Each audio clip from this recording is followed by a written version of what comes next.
Yun na. Patay mga. Grabe. Kaya na po. Ayun na kayo. Hindi lang. Ito pa sa ang logo ng chef. Yan po, pupunta na kami. Morning, good morning. Happy Wednesday po. Nasa Naga tayo. Naga City. Pakalingap, mga kaibigan. We are here at Naga City.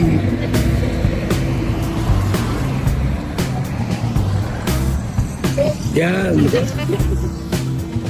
Maharlika Highway po tayo ngayon.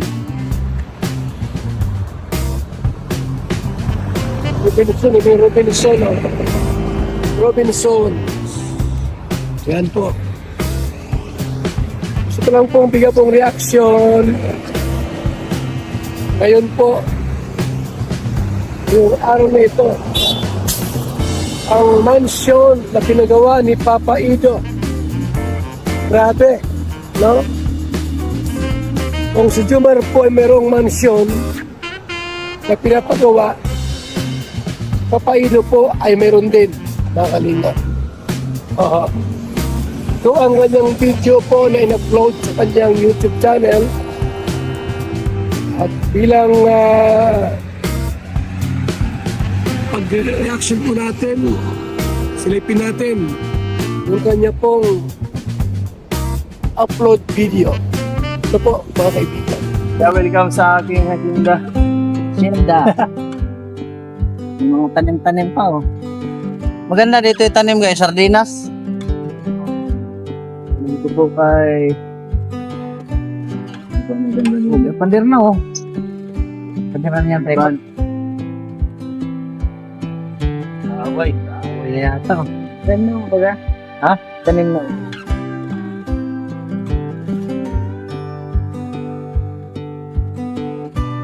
Guys, nung pumunta ako rito, ano pa lang to, ilang hollow block pa lang.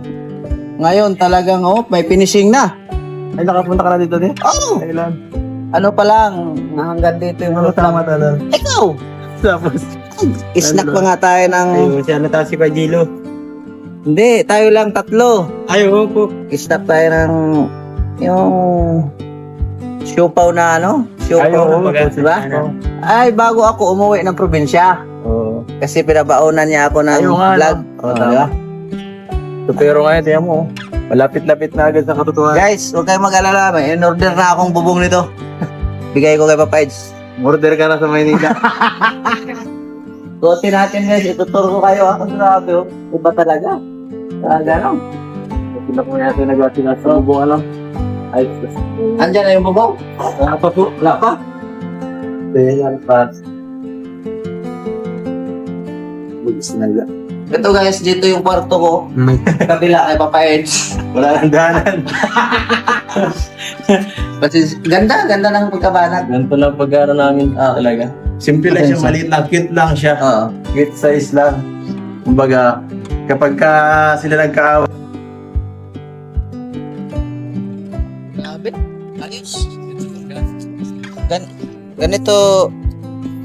Ganito dapat ang ano, yung style talaga ng ano, sunod sa mga panibagong sunod sa panibagong ano. alin, design? Design. Ganito ba Parang- design na bago? Good morning ang tawag nito ay. Good morning. Dalawa ang CR. Ibig sabihin, may pang chicks na CR, may pang lalaki din. Tapos dito yung lutuan. Yes. Alam ko na nakakita ko na yung plano nito eh. Alam mo naman pala. Kasi yung blueprint, ako po ang gumagawa ng blueprint nito. Siya talaga ang secret na architect. Yan. Yan po, nakita niyo po yung bahay ni Papa Ido. Super laki at super ganda. Pero sa Jollibee po mga kaibigan. Oh. Jollibee Naga. Jollibee Naga po tayo. Yan. Oh. Grabe, no? Ang laki ng bahay ni Ido mga kaibigan. Napakaswerte ng kanyang mga pangasawa. May kotse na, may bahay pa. Diba? Saan ka pa? Tapos dito yung dining. Nandyan yung kainan. Dito, ano, ang sala. Oh, pwede sa ano to eh. Dining ito. Ang sala nandoon, oh, laki. Kusina, kainan. Oo. Tambayan din kasi ito eh. Tambayan din. Oo. Para kita ko ang kalupaan ko. Pwede. Pwede. Oh.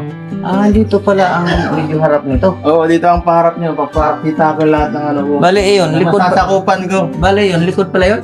Oo, likod yan. Ang pambihira. Pero dyan ang entrance. Dyan entrance. Dito ang ano. Oh, kakaibang bahay ito, guys. Kung nasaan yung likod, nandun yung entrance. Trira yan. Anak ng tinapa. Dyan ang pasukan, dito ang tambayan. Okay. Ito na talaga. Pag okay na to, guys, yung mga manok ko, ililipat ko na rito. Nakaro. Naka-TV yan. Wala magamit ito. Kasi babantayan ko yung chicks ni Papa Ed dito. Pero ito yung makikita mong bahay, guys, na walang kwarto. Sabi ko na saan ang privacy. Walang tao dito pupunta eh. Kaya sa akin ito, okay lang yan kahit ganito lang, wala nang room. Tapos Makakita mo naman yung pader ko. Talagang wala, hindi na kailangan ng privacy. Kaya yung pader ko. parang Wala makapasok dito. parang pader ng City Jail. Sobrang taas. Tapos lagyan mo ng yan. Barbar. Tataas. Parang pader ng City Jail nga, guys. Bihira. Pero dito wala nang pader. Nagtipid na. Dyan lang? Ganyan lang. Bihira yan. Wala yan sa plano kasi hindi namin nakikita sa plano yan. Pero pilitin kong buuhin yung blueprint niyan kasi wala to sa plano ay. Kasi andito talaga sarap, puro manok yan. Hindi kasi itong itong nakaraan, na yan? Manok. Nilagnakaw dito kasi. Oh? Oo. Ba't di mo na-report sa akin? Yan nga eh. Ako, busy ka pa kasi. Kukulamin ko lang yun eh. Yun kasi ang nangyari, ninakawan kami dito ng yung mga gamit sa loob nito. Pakita mo yan sa loob niya. Nakalak yan ah. Yan, may nagnakaw dyan sa loob niya. Tagal na? Mga 1 linggo. Anong pinagkukuha? Yung mga gamit ng Carpentero. Pag gaya ng nulutuan. Yun lang. Marami pala makukulit ang kamay dito. Marami. Doon nga sa amin, meron din. Pero sabi ko, huwag kang magpapahuli ng... Ay na yan. Huwag kang magpapahuli sa akin at Nako. gawin kitang bupis. Oo. Gagawin ka namin tinuli. Sa amin naman kasi, ang number 1 dito, pag nandito ka na, mag-request ka lang sa akin ng aso, may aso ako dun. Maalaga ng aso dito. Dapat pa nga ganitong area, dapat may aso ka, nakapader. O pag pumasok, dapat nga yung kagaya sa ni Kuya Sam na laki pag tumayo. Ay, oo. Nakakatakot nga. Pag pumasok dito ang magnanakaw, sigurado hindi makalabas ng buhay. Dapat talaga may bantay. Ganun talaga. Sa bahay nga, marami akong manok, pero wala mang nagpumilit na magkuha kasi yan, yung aso ko sa bahay, tulog sa araw yon, gising sa gabi. Paano kung tawang ko dito, pabantayin. Yun lang. Si Federico papabantayin ko dito ay. Pumunta pa kami ng Naga po para silipin yung bahay po ni Papa Edo.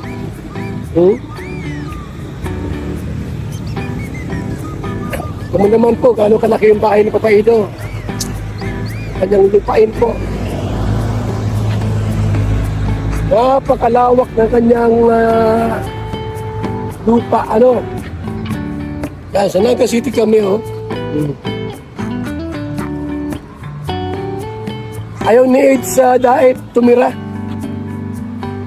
Gusto tayo sa Naga ay.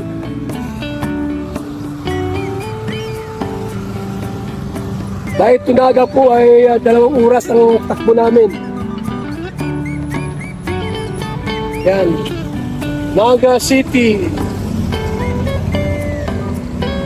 Nakalingap.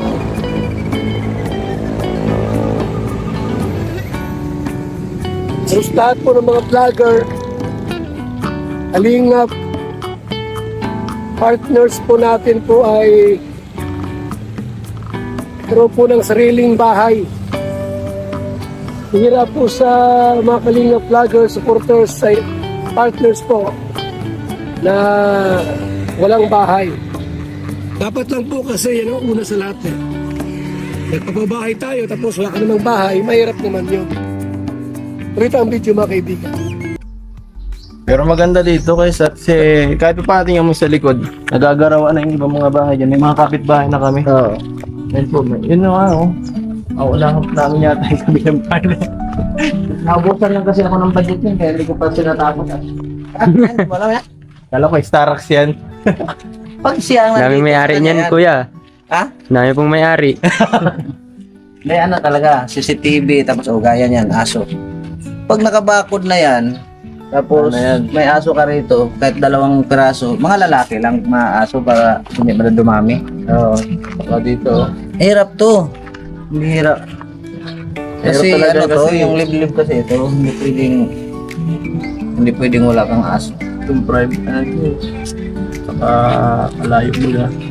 Kahit sabihin natin dadami pa dito ang tao, pero pag alam ng mga nanakaw na walang bantay yung ano mo, walang aso, Lagi nakikita. Ano, kahit sabihin natin may tao, eh kung pinapatulog lang yung tao, magpagkatulog saka magnakaw, wala rin.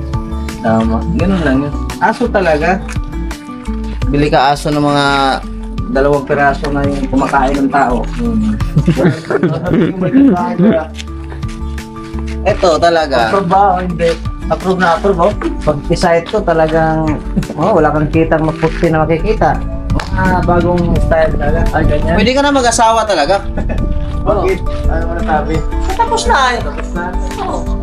Kala ko yung naroon mo na. Kukunin ko lang namin yung Manila.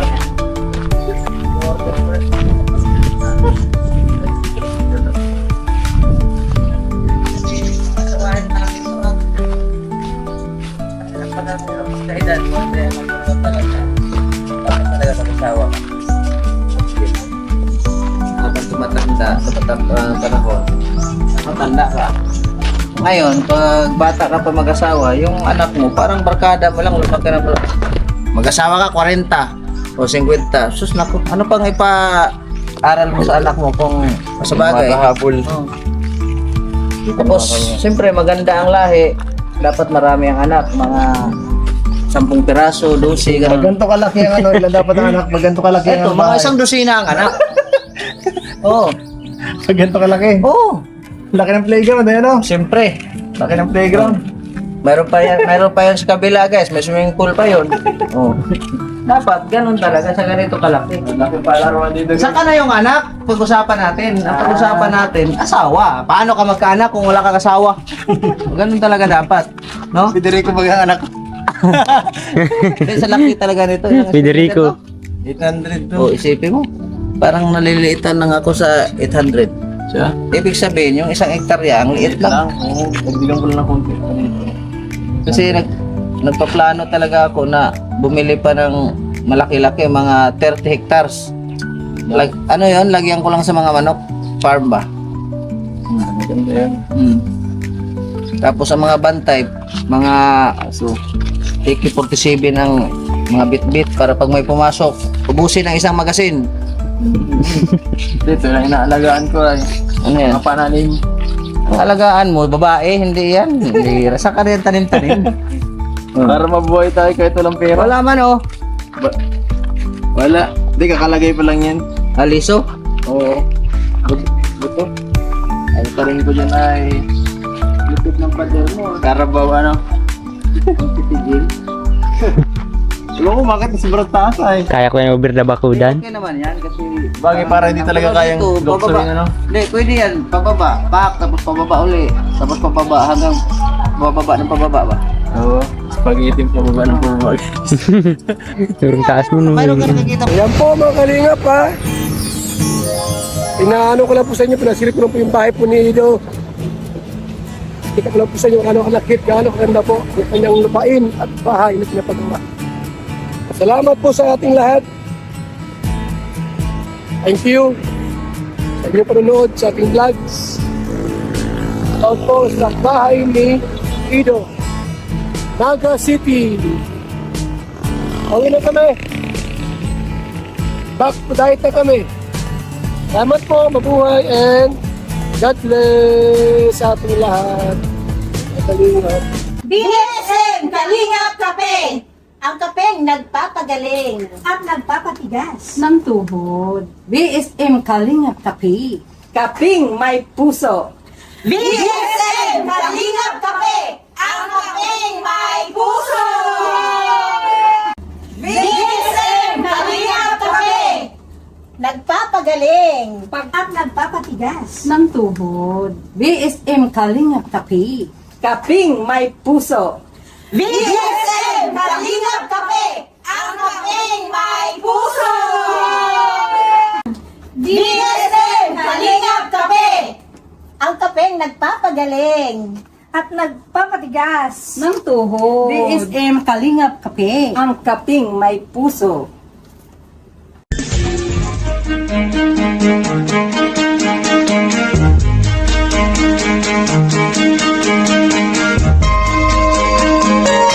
Ito ang palatuntunang tunay na lingkod bayan.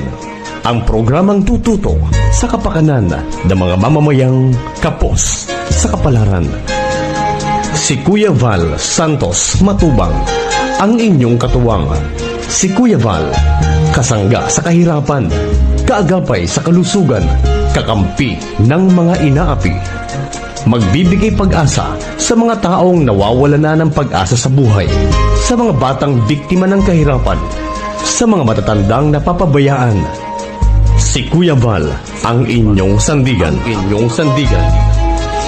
Val Santos Matubang, sa palatuntunang lingap sa mahihirap.